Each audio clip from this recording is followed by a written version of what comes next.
Hello दोस्तों, आज की वीडियो में हम लोग देखेंगे कि फ्लोरेसेंट ट्यूब कैसे वर्क करता है एंड उसका स्टार्टर कैसे वर्क करता है। तो दोस्तों, जैसा कि मैंने अपने पिछले वीडियो में बताया था कि electrical choke and electronic choke and LED tube का कैसे कनेक्शन किया जाए। अगर आप लोग को कनेक्शन करने नहीं आता हो तो आप लोग मेरी पुरानी वाली वीडियो देख सकते हो। तो दोस्तों, पहले मैं आप लोग को थोड़ा कनेक्शन समझा देता हूँ। तो ये जो मैंने डायग्राम बनाया हुआ है, ये इलेक्ट्रिकल चोक वाले ट्यूबलाइट के कनेक्शन का डायग्राम है। तो इसके अंदर हम लोग चोक को यूज करेंगे, जो कि इलेक्ट्रिकल चोक है, ये ट्यूबलाइट है एंड ये स्टार्टर है।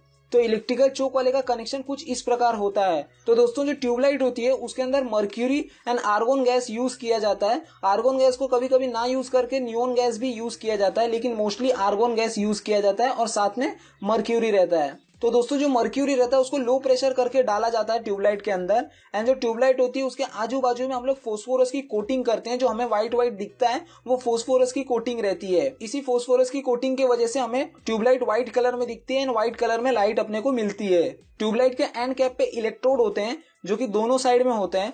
फिर इस इलेक्ट्रोड से कनेक्शन निकल करके स्टार्टर के अंदर जाता है। तो दोस्तों, पहले मैं आप लोगों को स्टार्टर समझा देता हूं। तो स्टार्टर के साथ ही साथ मैं आप लोग को ट्यूबलाइट भी बता दूंगा कि कैसे वर्क करती है। तो हम लोग पहले स्टार्टर को देख लेते हैं। तो दोस्तों देखिए, ये स्टार्टर है।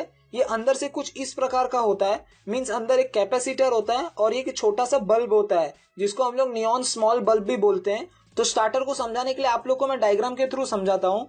तो देखिए दोस्तों, अंदर से वो कुछ इस प्रकार का होता है। मींस उसके अंदर एक फिक्स कॉन्टैक्ट होता है एंड एक मूविंग कॉन्टैक्ट होता है।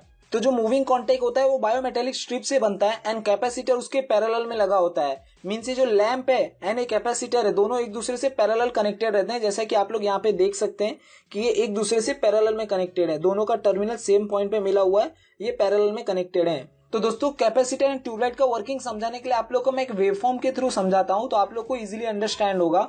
तो दोस्तों, जब भी हम लोग स्विच को ऑन करेंगे तो यहाँ से जो करंट है वो आएगा चोक के पास। चोक से होते हुए इलेक्ट्रोड के पास जाएगा एंड इलेक्ट्रोड से होते हुए इस स्टार्टर के पास आएगा एंड स्टार्टर से होते हुए इस इलेक्ट्रोड के पास होते हुए न्यूट्रल के पास चला जाएगा।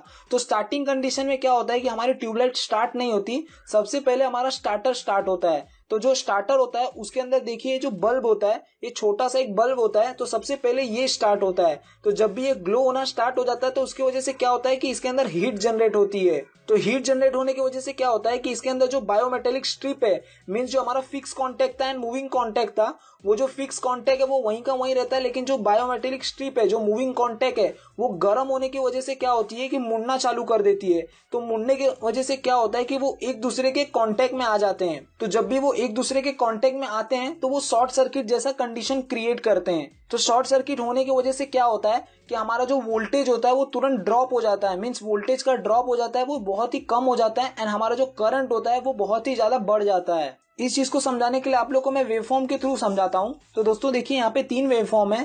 तो जो पहला वेवफॉर्म है वोल्टेज का है, ये करंट का है और ये टेम्परेचर का है। तो दोस्तों, जब भी हम लोग ट्यूबलाइट के स्विच को ऑन करते हैं तो ये जो हमारा वोल्टेज है वो इस बल्ब के अक्रॉस इतना वोल्टेज आता है। तो इतना वोल्टेज आने की वजह से क्या होता है कि ये बल्ब ऑन हो जाता है। तो बल्ब ऑन हो जाने की वजह से ये कुछ अमाउंट का करंट सक करता है। मींस इसको कुछ अमाउंट का करंट लगता है ग्लो होने के लिए। तो ये जो करंट है वो बल्ब का करंट है एंड ये जो वोल्टेज है ये बल्ब के अक्रॉस का वोल्टेज है। और ये जो टेम्परेचर है, ये टर्मिनल जो इसके अंदर fix contact and moving contact होता है उसके अक्रॉस का टेम्परेचर है। तो जब भी हम लोग स्विच को ऑन करते हैं तो सबसे पहला बल्ब ग्लो होता है। तो बल्ब ग्लो होने की वजह से क्या होता है कि उसके अक्रॉस कुछ वोल्टेज क्रिएट होता है एंड कुछ उसके अंदर से करंट पास होता है। तो जब भी बल्ब ग्लो हो रहा है तो क्या होगा कि उसका टेम्परेचर भी इंक्रीज होगा, क्योंकि हीट जनरेट करता है बल्ब ग्लो होने के बाद। तो उसका टेम्परेचर बढ़ता है बढ़ता है बढ़ता है। एक ऐसा पॉइंट आता है कि जब भी वो टेम्परेचर ज्यादा बढ़ जाता है एंड बायोमेटेलिक स्ट्रिप है वो मुड़ जाती है। तो बायोमेटेलिक स्ट्रिप जो है वो मुड़ने की वजह से क्या होता है कि एक दूसरे के कांटेक्ट में आ जाते हैं। मींस शॉर्ट सर्किट जैसी कंडीशन क्रिएट करते हैं। तो क्या होता है कि उस टाइम पे वोल्टेज तुरंत ड्रॉप हो जाता है।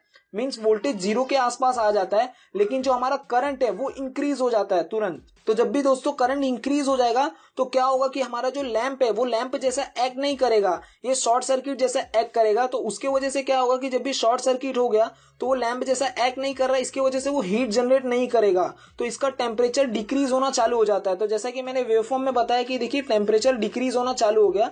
तो जब तक इसका टेम्परेचर डिक्रीज होते रहता है तो एक जो सर्टेन पॉइंट है जहां पे टेम्परेचर इसका इतना डिक्रीज हो जाता है कि वो कॉन्टैक्ट रिटर्न ओपन हो जाते हैं। तो रिटर्न जैसे ही ओपन होता है तो क्या होता है कि उसका करंट है वो वापस कम होगा एंड वोल्टेज है वो वापस इंक्रीज होगा। तो ये जो सिचुएशन इतनी फास्ट होती है उसको हम लोग di/dt बोलते हैं। तो di/dt इतना फास्ट होता है कि उसके अक्रॉस वोल्टेज ज्यादा क्रिएट होता है। तो जब भी ज्यादा वोल्टेज क्रिएट होता है तो हमारी जो ट्यूब है, तो जो हमारा फ्लोरेसेंट ट्यूब है वो क्या होता है कि उसके अक्रॉस इतना high amount of voltage create होता है। तो इतना जो इंक्रीज हुआ है वोल्टेज, वो इंक्रीज वोल्टेज हमारे इलेक्ट्रोड के पास क्रिएट होता है। तो इतना हाई वोल्टेज होने की वजह से क्या होता है कि हमारा जो आर्गोन गैस है वो आयोनाइज हो जाती है एंड जो मर्क्यूरी गैस है वो वेपोराइज हो जाती है। तो आयोनाइजेशन की वजह से क्या होता है कि इसके अंदर जितनी भी गैसें हैं वो कंडक्टर जैसी एक्ट करने लगती हैं। तो कंडक्टर जैसा एक्ट करने की वजह से क्या होता है कि ये जो करंट है वो यहाँ से आ रहा है, इस चोक में जा रहा है, इस चोक में से जाते हुए इलेक्ट्रोड में जा रहा है और यहाँ पे देखिए शॉर्ट सर्किट जैसा हो गया। मीन्स ये पूरा कंडक्टर जैसा अंदर गैस है वो एक्ट कर रहा है।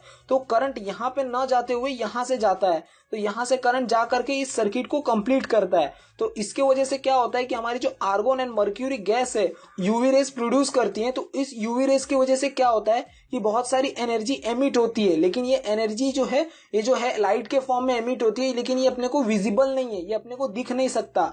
तो इसके वजह से क्या करते हैं हम लोग कि फास्फोरस की कोटिंग करते हैं। तो व्हाइट कलर की जो कोटिंग होती है उसके वजह से क्या होता है कि अपने को ये लाइट के फॉर्म में आउटपुट देता है। तो दोस्तों जब भी ट्यूबलाइट लाइट के फॉर्म में एनर्जी देने लगता है तो हमारा जो करंट है वो फेस से होते हुए इस चोक के पास जाता है, इस इलेक्ट्रोड से होते हुए ये अंदर से ही फ्लो होके इस इलेक्ट्रोड के पास आता है और यहाँ से निकल जाता है।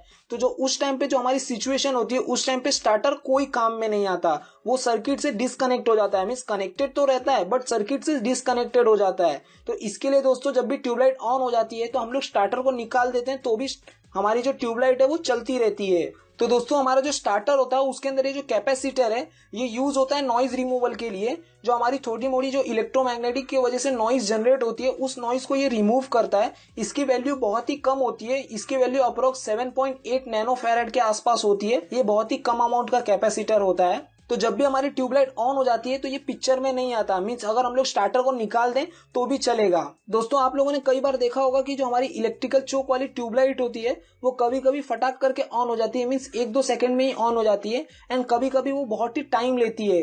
तो ये किस पे डिपेंड करता है कि इतना टाइम ले रही है एंड कभी कभी फटाक करके कैसे ऑन हो जा रही है। एंड जो हमारा स्टार्टर होता है वो देखिए 2-3 बार ब्लिंक होता है, उसके बाद हमारी ट्यूबलाइट ऑन होती है। तो ये 2-3 बार क्यों ब्लिंक हो रहा है उसका रीजन मैं आप लोग को बताता हूँ। दोस्तों जो हमारी ट्यूबलाइट होती है वो एसी करंट पे चलती है। तो जैसा कि देखिए मैंने यहाँ पे जो वेवफॉर्म बनाया है वो साइन वेवफॉर्म बनाया है क्योंकि वो एसी करंट पे चल रही है। तो दोस्तों जो बार बार ब्लिंकिंग होने के बाद ट्यूबलाइट चालू हो रही है उसका रीजन देखिए। ये जो हमारा कॉन्टेक्ट क्लोज था तो जब भी वो ओपन होगा, इन केस समझ लीजिए मेरा करंट यहाँ तक पहुंचा और इस टाइम पे ओपन होती है तो हमारा जो वोल्टेज जनरेट होगा वो इतना अमाउंट का वोल्टेज जनरेट होगा। तो कंसीडर कर लेते हैं कि ये जो वोल्टेज जनरेट हुआ है ये हुआ है 250 वोल्टेज। तो 250 वोल्टेज होने की वजह से क्या होगा कि हमारा जो आयोनाइजेशन हो रहा है आर्गोन गैस का एंड मर्क्यूरी का जो वेपराइजेशन हो रहा है वो प्रॉपर तरीके से नहीं हो पा रहा है 250 वोल्ट में। तो उसके वजह से क्या होगा कि हमारी ट्यूबलाइट स्टार्ट नहीं होगी। लेकिन इन केस समझ लीजिए कि ये मेरा जब ये पीक पे होता है, मीन्स हमारा जो वोल्टेज है वो अगर पीक पे है उस टाइम पे हमारा कॉन्टैक्ट अगर ओपन होता है तो क्या होगा कि ये जो वोल्टेज है बहुत ही ज्यादा होगा, मीन्स ये अप्रोक्स 300 के आसपास पहुंच जाएगा। तो ये 300 वोल्टेज होने की वजह से क्या होगा कि हमारा जो आर्गोन एंड मर्क्यूरी था वो तुरंत वेपराइज हो जाएंगे एंड आयोनाइज हो जाएंगे। मीन्स उनको आयोनाइज होने के लिए अप्रोक्स 280 वोल्ट चाहिए, तो वो तुरंत उस टाइम पे आयोनाइज हो जाएंगे और हमारी ट्यूबलाइट ऑन हो जाएगी। तो ट्यूबलाइट को ऑन होने के लिए हमेशा ये इसके आसपास अगर ओपन होता है कॉन्टैक्ट तो हमारी ट्यूबलाइट ऑन होगी। अगर उसके पहले या उसके बाद में होता है कॉन्टैक्ट ओपन तो हमारी ट्यूबलाइट नहीं ऑन होती है। तो इसके लिए हमारी ट्यूबलाइट को कभी कभी ऑन होने के लिए टाइम लग जाता है, कभी कभी फटाक करके ऑन हो जाती है। तो हमारा जो स्टार्टर होता है वो खाली स्विच जैसा एक्ट करता है एंड स्टार्टर भी उसका नाम इसके वजह से पड़ा है क्योंकि वो स्टार्टिंग के कंडीशन में ही खाली यूज होता है। तो दोस्तों आप लोग के मन में क्वेश्चन आया होगा कि हमारी जो इलेक्ट्रॉनिक चोक होता है उसके अंदर हम लोग स्टार्टर क्यों नहीं यूज करते एंड जो इलेक्ट्रॉनिक चोक वाला हम लोग ट्यूबलाइट यूज करते हैं तो ट्यूबलाइट तुरंत कैसे ऑन हो जाती है। तो अगर आप लोग को इसका आंसर चाहिए होगा तो आप लोग मुझे नीचे कमेंट करके बताइए, मैं आप लोग के लिए वीडियो बना दूंगा एक सेपरेट चोक के ऊपर कि इलेक्ट्रिकल चोक कैसे वर्क करता है, इलेक्ट्रॉनिक चोक कैसे वर्क करता है। Thank you for watching guys. अगर कोई भी क्वेरी हो तो आप लोग नीचे कमेंट कर सकते हो। मिलते हैं नेक्स्ट वीडियो में।